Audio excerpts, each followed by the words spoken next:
وها هو ألب أرسلان، ذلكم الفتى المسلم الشجاع المؤمن بالله، كان عائدا من إحدى معاركه متجها ببقية جيشه إلى عاصمته خراسان.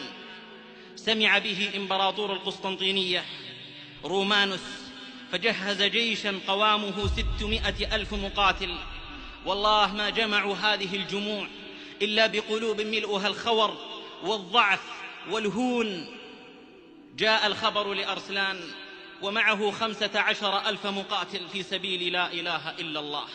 وانظروا ووازنوا بين الجيشين، 600,000 تقابل 15,000 مقاتل، بمعنى أن الواحد يقابل 400.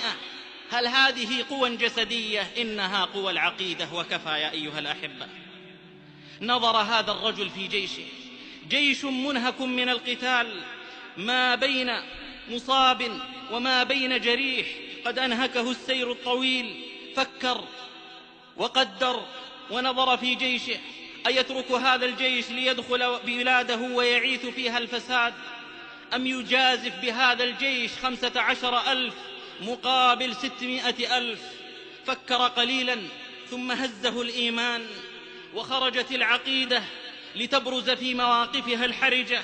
فدخل خيمته وخلع ملابسه وحنط جسده، ثم تكفن وخرج إلى الجيش وخطبهم قائلا: إن الإسلام اليوم في خطر، وإن المسلمين كذلك، وإني لأخشى أن يقضى على لا إله إلا الله من الوجود. ثم صاح: وإسلاما وإسلاما، ها أنا ذا قد تحنطت وتكفنت، فمن أراد الجنة فليلبس كما لبست، ولنقاتل دون لا إله إلا الله حتى نهلك أو ترفع لا إله إلا الله. فما هو إلا الوحي أو حد مرهف تقيم ضباه أخدعي كل مائل، فهذا دواء الداء من كل عاقل، وهذا دواء الداء من كل جاهل. وما هي إلا ساعة ويتكفن الجيش الإسلامي كله، وتفوح رائحة الحنوط، وتهب رياح الجنة، وتدوي السماوات بصيحات: الله أكبر، يا خيل الله اثبتي، يا خيل الله اركبي، لا إله إلا الله. هل سمعتم بجيش مكفن؟ هل سمعتم بجيش لبس ثياب حشره قبل أن يدخل المعركة؟ هل شممتم رائحة حنوط 15,000 مسلم في آن واحد؟ هل تخيلتم صورة جيش كامل يسير إلى معركة يثق أنه من على أرضها يكون بعثه يوم ينفخ في الصور؟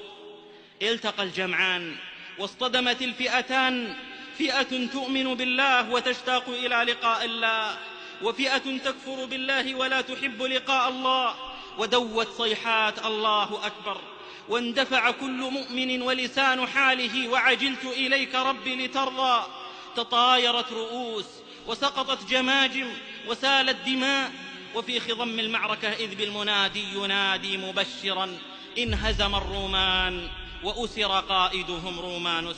الله أكبر، لا إله إلا الله، صدق وعده ونصر جنده. كم من فئة قليلة غلبت فئة كثيرة بإذن الله. ذهب من جند الله كثير وكثير نحسبهم شهداء، وبقي الباقون يبكون على ما فاتهم من غنائم، لا والذي رفع السماء بلا عمد، لكنهم يبكون لأنهم مضطرون إلى خلع أكفانهم وقد باعوا أنفسهم من الله.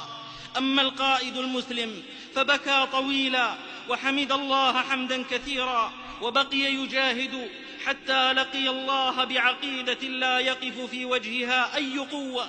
ويوم حلت به سكرات الموت كان يقول: آمال لم تنل، وحوائج لم تقضى، وأنفس تموت بحسراتها.